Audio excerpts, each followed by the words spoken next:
Chapter 59 Reminiscence. Night was falling quickly. The stars were never an unpleasant sight, and Luna always did wonders, even during such dire times. But that wasn't exactly on the Prince of the Crystal Empire's mind as he walked through the city's abandoned, ghostly streets, alone. He had spent considerable time at his parents' home, enduring the punishment his mother unjustly delivered upon him in the form of full pictures, though he could not deny there were some cute ones, but only when it was Twilight involved, rather than himself. These pictures included the first time Shining Armor held his baby sister in his hooves, a stupid grin on his excitable muzzle. Hearth-warming pictures were among the other favorites. Twilight's features lit up as she received that book she'd been raving about for Celestia knows how long. Then there were those nights spent outside, sleeping in a tent and cooking marshmallows around a fire. Just the two siblings, by themselves, as they used to do together. He had wanted to revive that tradition, once having said so to Captain Vladimir, but it had never happened. Too much had gotten in the way. Too much change had occurred. And nothing could hide the ping of regret Shining Armor felt within his heart. But after the embarrassment had been mercifully brought to an end, Shining Armor had to stand up and take his leave. A fair amount of time had passed them by, and he did have another arrangement to fulfill before the day's end. So, leaving the element bearers and Spike behind to continue conversing with his parents a while longer, Shining Armor had departed from their company and taken to the streets once again. Not that he had particularly far to go. He was familiar with the chosen establishment. Shining Armor, after a small trip through the streets, cantered up towards the bar where his compatriots were likely already waiting for him. He walked directly inside, easily sighting his old friend sitting in one corner with Dreeks already in huff. The bar was more populated than the outside streets, but was still far emptier than it would have been on a normal day. The barkeep was washing the bar down with a wet cloth held in their magical aura, and a few more ponies were sitting around the place with unfortunately miserable looks about them. He would find a little cheer in this place. Shining Armor approached the two waiting captains of the Royal Guard, who gave small waves as he came up to them. Without much prompt, Shining Armor sat down at the table while Vladimir motioned for the barkeep to deposit them another drink. "Shining," Broadsword greeted. "How are your parents?" "Fine, all things considered," Shining Armor replied. "I left Twilight's friends with them. They're probably still chatting away right now." "Showing them your full hood photos, probably," Vladimir commented. Shining Armor only groaned. He couldn't hide anything from them, it seemed. "That's a yes, then," Vladimir said with a chuckle. "Oh, Longshot would have loved that. I remember when he was still around to drink with us in this place. It was only once, actually. Right before the Everfree." Vladimir even spied the very table they had sat at all those years ago, and the Thestral was momentarily caught up in thoughtful reminiscence. The barkeep came over with a freshly poured drink held in their magical grasp, depositing it respectfully before the prince before departing to attend the bar once more. Shining took the drink in huff and examined the liquid inside before pouring a portion of it down his throat. Placing it back down, Shining Armor sighed. I needed that. Anything new while I was visiting the family?" Both captains shook their heads, the Thestral being the one to speak up. "Nope, not a thing. The generals are promising to kick the EUP's flanks into gear and regroup faster. We'll see if it does any good." "If they succeed, we'll have our entire army ready to outflank the Changeling swarm should, or rather when, they arrive here," Broadsword continued. "If not, well, we're no stranger to fighting Changelings." "Lucky us," Vladimir dryly remarked, taking a swig of his own beverage. "Can we go back to solving simple domestic incidents now?" "We can hope," Shining stated. "Give me the Pony of Shadows any day." "Praying for old ponies' tails won't help much," Broadsword said rather darkly. We're still getting in casualty reports. Way to be a spoil sport, broadsword, Vladimir muttered to himself with a roll of his eyes. While not disagreeing with Vladimir, Shining Armor couldn't help but ask. Anything in particular I should know about? Just a long list of confirmed dead and injured, Broadsword replied. Though a few stories of miraculous survival and family reunions. Those are good for the odd smile. I wouldn't mind reading the latter, Shining noted. Anything to raise my spirits. I'll forward a few, Broadsword replied. There is at least one your wife will appreciate. I heard that a couple of ponies saved each other escaping from Manhattan and found love in the process. A couple of stallions, actually. Shining Armor couldn't help but chuckle. Yeah, I'm sure she'd like that. Oh, speaking of these reports, Vladimir suddenly stated to the other two ponies. Did you see the one about that town somewhere between here and the Crystal Empire? There's several between here and the Crystal Empire, Broadsword deadpanned. Vladimir, I would ask that you be a bit more specific. Vladimir gave his prosthetic wing an irritated flick. All right, sure thing.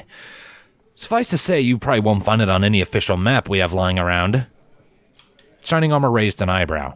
Oh? How come? It wasn't an official equestrian settlement. Apparently, some ponies just up and founded a town without any pony realizing it not so far from the frozen north, Vladimir explained. It was a small place, shaped like an equal sign, apart from this one house at the end, according to the reports. And it's only been found now. Why? You can thank the Changelings, Vladimir stated. One of the groups that continued to hound us during the absence of the princesses stumbled across it quite by accident. And when I say it was a small place, I mean it. They burned it and drove its residents away quite easily. I've read this report, Broadsword added in. One of our own groups hunting the Changelings came across the aftermath. Not many pony bodies, no Changeling dead. Those residents who escaped fled into the mountains. Just a lot of burnt-out homes. A town no pony knew about. Strange, Shining Armor said in contemplation. But moving on from that, how are the princesses? I saw Princess Luna up and about, Vladimir noted. Not sure about Princess Celestia, or Princess Cadence for that matter. Katie will still be up, Shining Armor responded. She's probably waiting for me to come back before retiring for the night. Makes sense, Broadsword said. I imagine she must be missing Flurryheart, as must you. I know I would if Valiant were separated by such a distance. She's safe in the Crystal Empire. That's enough for me, Shining Armor affirmed, taking one last gulp from his drink and emptying it. The Changelings haven't even tried to touch it. Yeah, we do miss her. But we'd rather it be this way than her be in the line of fire. Broadsword nodded. Point taken. And it's the opposite for me. You'll keep them safe, Shining Armor assured the Pegasus. I know it. He's right, Broad. But let's talk about something else, eh? Vladimir suggested, looking over to the barkeep. Hey, another round for the three of us.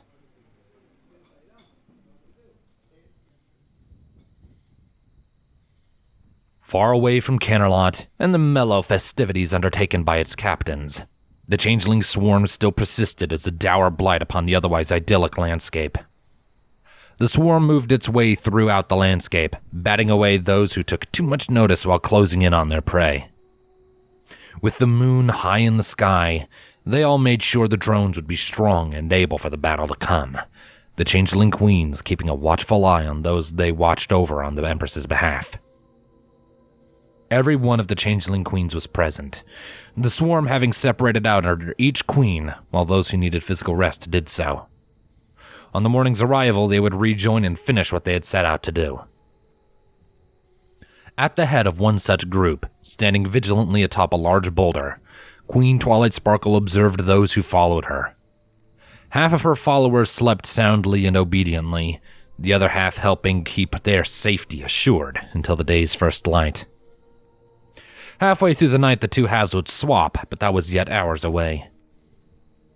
The Queen's red eyes examined them all. She would not take any rest until the city of Kennerlot was off of the mountain, and unlike her drone, she still had plenty of energy to go onwards. She did not yet require the realms of sleep, and would continue to govern those under her jurisdiction until the morrow. And there would always be tasks to micromanage in the meantime. A small group of ponies, random Earth pony villagers, wandered too close to the camp. They are no longer an issue. One group of drones reported to the Changeling Queen.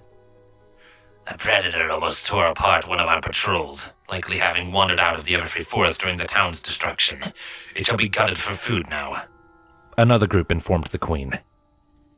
Messages like that through the Hive mind were hardly uncommon, but ultimately they were inconsequential. But she no less listened, lest something truly meaningful were to arise. But that was on the outside. On the inside, Queen Twilight Sparkle was focused on an entirely different and more meaningful task. Within the Hive mind, Twilight observed several projected still images from where she sat within her chains. She lit her horn and sent the images away, bringing forth a few new images that were far more disfigured and illegible to her eyes. Her horn glowed brighter, her eyes closed in concentration, as she put gently down on her tongue. What she was doing required the utmost focus, and would normally be impossible with her outward micromanagement of the swarm. She made a mental note to thank Empress Immortalis for fracturing her mind as she had. The images in front of her gradually began to clear themselves up, becoming easier for Twilight to interpret. Many of the images had been of the Hive from her previous vision, so much so that Twilight had come to a startling realization that the Hive in question was none other than the Council Hive itself. The Hive in those images was in far better condition, and from what she had seen, it simply looked new. The walls were smooth, they lacked any sign of cracking, and were well kept. Even the forest around it looked far less dense than the one that surrounded the Hive in Twilight's time. A look into the past so much longer before then any changeling had seen previously. Except for the Empress herself, anyway. But it wasn't just the Hive that was proving to be of interest either. Rather, the characters within those images often caught the young Changeling Queen's attention. She would see the same unknown Changeling Queen who she'd seen perform a dark magic ritual previously, that Changeling appearing in almost all of the earlier memories. Memories that came from multiple sources, if Twilight was to infer, and those were including that mysterious Changeling Queen. But aside from her, one other figure was also a constant point of note. An eerily familiar Changeling Queen in various stages of her life. A nymph, an adolescent, and an Empress. But the images alone could only tell her so much, each one representing a cluster of memories locked away. No more. Twilight's horn fizzled out, the images she had been working on vanishing into the ether. And this time, unlike all previous times, no new images emerged to replace them. All was silent around Twilight Sparkle, and she kept her eyes closed in concentration as she examined all that she had claimed. And then her eyes shot open victoriously. I did it! Twilight muttered to herself, eagerness pouring off of her. I did it!